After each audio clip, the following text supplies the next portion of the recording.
আসসালামু আলাইকুম বন্ধুরা, আজকে আমরা কথা বলবো এমন একটি জাতি নিয়ে যারা কখনো মাথা নত করেনি, একটি দেশ নিয়ে যেখানে বীরত্ব আর সাহসিকতা রক্তে মিশে আছে। হ্যাঁ, আমি কথা বলছি ইরানকে নিয়ে।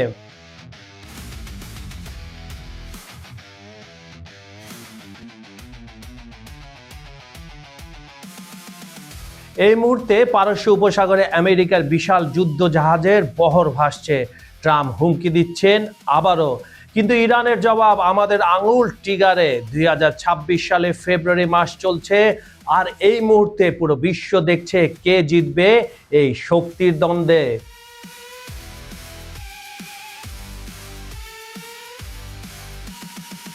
তো বন্ধুরা, ভিডিও শুরু করার আগে চ্যানেলটা সাবস্ক্রাইব করে ঘন্টা আইকনে ক্লিক করে দিন, কারণ এরকম গভীর বিশ্লেষণ আপনি আর কোথাও পাবেন না। চলুন শুরু করা যাক। বন্ধুরা, ইরান আমেরিকা সম্পর্কের ইতিহাস বুঝতে হলে আমাদের ফিরে যেতে হবে 1979 সালে, যখন ইরানের জনগণ ইসলামী বিপ্লবের মাধ্যমে আমেরিকা সমর্থিত শাহ রেজা পাহলভিকে উৎখাত করেছিল। তখন থেকেই আমেরিকার সাথে শুরু হয় এই দীর্ঘ শত্রুতা।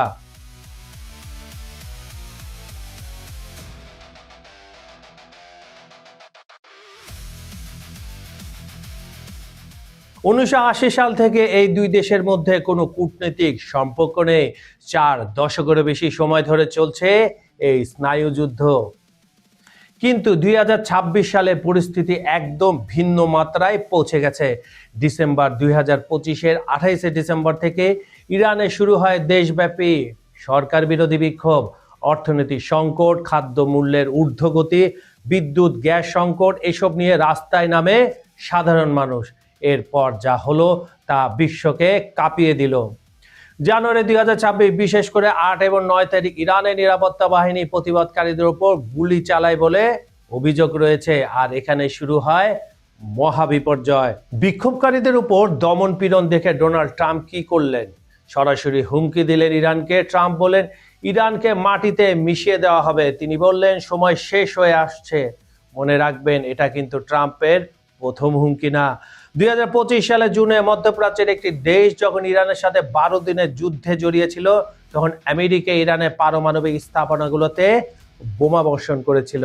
অপারেশন মিডনাইট হ্যামার এই নামে ইরানের নিউক্লিয়ার সুবিধা ধ্বংস করা হয়েছিল। আর এখন ট্রাম্প পাঠিয়েছেন এক বিশাল আর্মাডা যুদ্ধজাহাজের বহর। ইউএসএস আব্রাহাম লিঙ্কন নামের বিশাল এয়ারক্রাফট ক্যারিয়ার এখন আরব সাগরে অবস্থান করছে। এটা ট্রাম্পের ভাষায় ভেনেজুয়েলার যে বহর পাঠিয়েছিলাম তার চেয়েও বড়। মনে আছে জানুয়ারি 2026-এ ট্রাম্প ভেনেজুয়েলায় হামলা চালিয়ে প্রেসিডেন্ট নিকোলাস মাদুরোকে অপহরণ করেছিলেন। এখন সেই একই কৌশল ইরানের বিরুদ্ধে।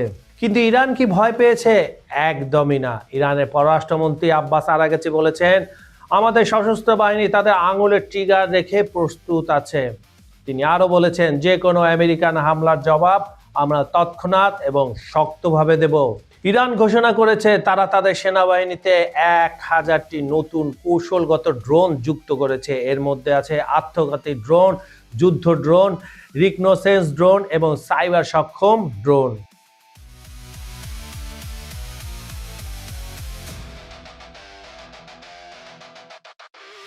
এত সব উত্তেজনার মধ্যেও 6 ফেব্রুয়ারি 2026 একটা চমকপ্রদ ঘটনা ঘটল। ওমানের রাজধানী মাস্কাটে বসলো আলোচনা ইরান আর আমেরিকার মধ্যে। কারা ছিলেন এই আলোচনায়? ইরানের পক্ষে পররাষ্ট্রমন্ত্রী আব্বাস আরাঘচি, আমেরিকার পক্ষে বিশেষ দূত স্টিভ উইটকফ এবং ট্রাম্পের জামাই জ্যারেড কুশনার। হ্যাঁ, শুনেছেন ঠিক, ট্রাম্পের নিজের জামাই গেছেন আলোচনায়। আলোচনার পর কি হলো? আব্বাস আরাঘচি বললেন এটা একটি ভালো শুরু, আমরা আরো আলোচনা করব। ট্রাম্প বললেন ইরান খুবই বাজেভাবে চুক্তি করতে যাচ্ছে, যেমন তাদের চাওয়া উচিত নয়। কিন্তু আসল বিষয়টা কি? কাতার, তুরস্ক এবং মিশর এই 3 দেশ একটা ফ্রেমওয়ার্ক প্রস্তাব দিয়েছে। নাম্বার 1, ইরান 3 বছর ইউরেনিয়াম এনরিচমেন্ট সম্পূর্ণ বন্ধ রাখবে। নাম্বার 2, এরপর 1.5% নিচে সীমাবদ্ধ রাখবে। নাম্বার 3, বর্তমানে যে 440 কেজি এবং 60% এনরিচড ইউরেনিয়াম আছে তা তৃতীয় কোনো দেশে পাঠাতে হবে। নাম্বার 4, ব্যালিস্টিক মিসাইল প্রথমে ব্যবহার করবে না। নাম্বার 5, আঞ্চলিক প্রক্সি গ্রুপগুলোকে অস্ত্র দেওয়া বন্ধ রাখবে। আমেরিকার দাবি আরো বেশি। Secretary of state Marco Rubio বলেছেন, শুধু নিউক্লিয়ার না, ব্যালিস্টিক মিসাইল, সন্ত্রাসী সংগঠনের সাপোর্ট এবং নিজেদের জনগণের সাথে ব্যবহার সবকিছু আলোচনায় আসতে হবে। কিন্তু বিশ্লেষকরা কি বলছে জানেন? তারা বলছেন ট্রাম্প ম্যাক্সিমালিস্টিক ডিমান্ড নিয়ে আসছেন, অর্থাৎ সর্বোচ্চ চাপ দিয়ে সবকিছু আদায় করতে চাইছে। সমস্যা হলো ইরান এত দুর্বল অবস্থানে কেন? বন্ধুরা, বিশ্লেষকরা বলছেন ইরান এখন গত ৪৫ বছরের মধ্যে সবচেয়ে দুর্বল অবস্থানে। কেন জানেন? প্রথমত, সুপ্রিম লিডার আয়াতুল্লাহ খামেনি এখন খুবই বয়স্ক, তার পরবর্তী উত্তরাধিকার নিয়ে অনিশ্চয়তা আছে। এরপর রয়েছে অর্থনৈতিক সংকট, একেবারে ভয়াবহ অবস্থায়। ইরানিয়ান রিয়ালের দর পড়ে গেছে, খাদ্য মূল্য আকাশ ছোঁয়া, বিদ্যুৎ গ্যাস সংকট, মধ্যবিত্ত শ্রেণী প্রায় শেষ। এরপর রয়েছে ইরানের আঞ্চলিক প্রক্সিরা দুর্বল হয়ে পড়েছে। সর্বশেষ ২০২৫ সালের জুনে ১২ দিনের যুদ্ধে মধ্যপ্রাচ্যের একটি দেশ এবং আমেরিকা ইরানের নিউক্লিয়ার ফ্যাসিলিটি ধ্বংস করেছে। কিন্তু তারপর আমেরিকান গোয়েন্দা বাহিনী বলছে তারা এখনো সক্ষম এসে ইরানিরা পরমাণু কর্মসূচি এগিয়ে নেওয়ার জন্য, পুরোপুরি ধ্বংস হয়নি। তাই এই নিয়ে ডিবেট রয়েছে। এইসব দেখে মনে হচ্ছে ইরান হেরে যাচ্ছে, তাই না? কিন্তু অপেক্ষা করুন, ইরানের কাছেও অস্ত্র আছে। ১২ দিনের যুদ্ধে ইরানের মিসাইল মধ্যপ্রাচ্যের একটি দেশের বিখ্যাত আয়রন ডোম ভেদ করতে পেরেছিল। এটা মধ্যপ্রাচ্যের একটি দেশ এবং আমেরিকার জন্য বিশাল শক ছিল। ইরান কাতারে আল উদায়দ এয়ারবাসে হামলা করেছিল, যেখানে আমেরিকান সৈন্য ছিল। এখন ইরান বলছে তারা তাদের ব্যালিস্টিক মিসাইলের মজুদ পুনরায় পূর্ণ করেছে।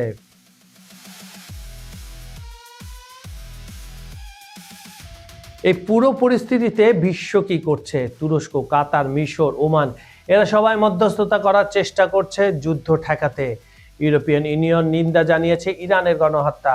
যুক্তরাজ্য নতুন স্যাংশন ঘোষণা করেছে ইরানের একটি সেনাবাহিনী গোষ্ঠীর উপর। জাতিসংঘ জরুরি বৈঠক হয়েছে। কিন্তু সবচেয়ে গুরুত্বপূর্ণ প্রশ্ন, ট্রাম্প কি সত্যি আক্রমণ করবেন? বিশ্লেষকরা বলছেন এটা খুবই জটিল সিদ্ধান্ত। যদি ট্রাম্প আক্রমণ করেন, পুরো পারস্য উপসাগর অস্থির হয়ে যাবে, তেলের দাম আকাশছোঁয়া হয়ে যাবে। ইরাক, লেবানন, ইয়েমেন সব জায়গায় ইরানের সমর্থকরা আমেরিকার স্বার্থে হামলা করবে। ইরান মধ্যপ্রাচ্যের একটি দেশে হামলা শুরু করতে পারে। আর যদি আক্রমণ না করেন, আমেরিকার আন্তর্জাতিক সুনাম ক্ষুণ্ণ হবে। ইরানের প্রতিবাদকারীরা মনে করবে আমেরিকা তাদের সাথে বিশ্বাসঘাতকতা করেছে। ট্রাম্পের শক্তিশালী লিডারশিপ ইমেজ একেবারে নষ্ট হয়ে যাবে। বন্ধুরা, এখানে একটা গুরুত্বপূর্ণ বিষয় বুঝতে হবে। ইরান এটা শুধু একটি দেশ না, এটা একটা সভ্যতা, পার্সিয়ান সাম্রাজ্য, যা ২৫০০ বছরের পুরনো ইতিহাসের ধারক। ইরানিরা কখনো বিদেশি শক্তির কাছে সহজে নতি স্বীকার করেনি।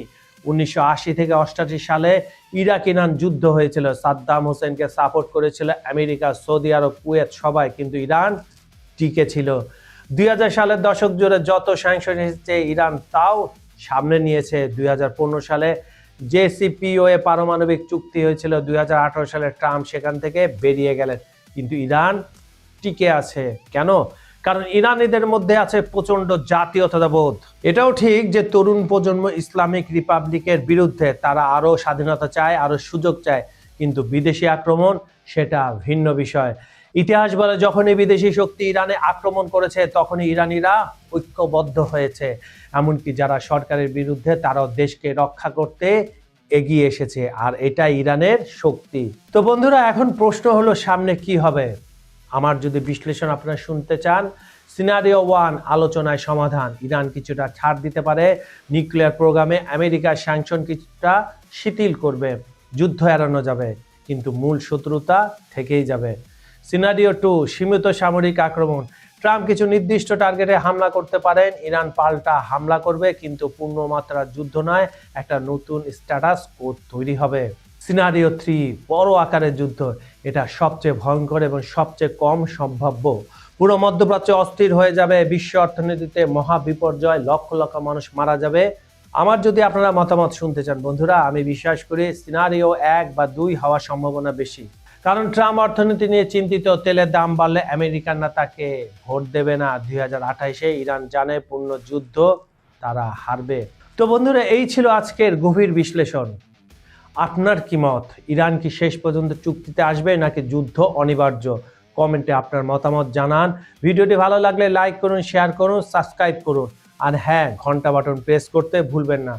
খবর সংযোগের জিওপলিটিক্যাল নিউজের অনুষ্ঠানটি আপনারা পৃথিবীর কোন প্রান্ত থেকে দেখছেন কমেন্টে জানান। Bangladesh, Bharat, Pakistan, Sri Lanka, Maldives, Nepal, Bhutan, America, UK, Europe, Italy, Spain, Georgia, Ukraine, Brazil, Argentina, Russia, Africa, Saudi Arab, Kuwait, Iraq, Iran, Jordan, Syria, Dubai, মধ্যপ্রাচ্য, যেখান থেকে দেখুন না কেন আমরা আপনার মতামত শুনতে চাই।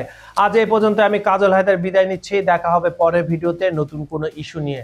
ভালো থাকুন, নিরাপদে থাকুন। আল্লাহ হাফেজ।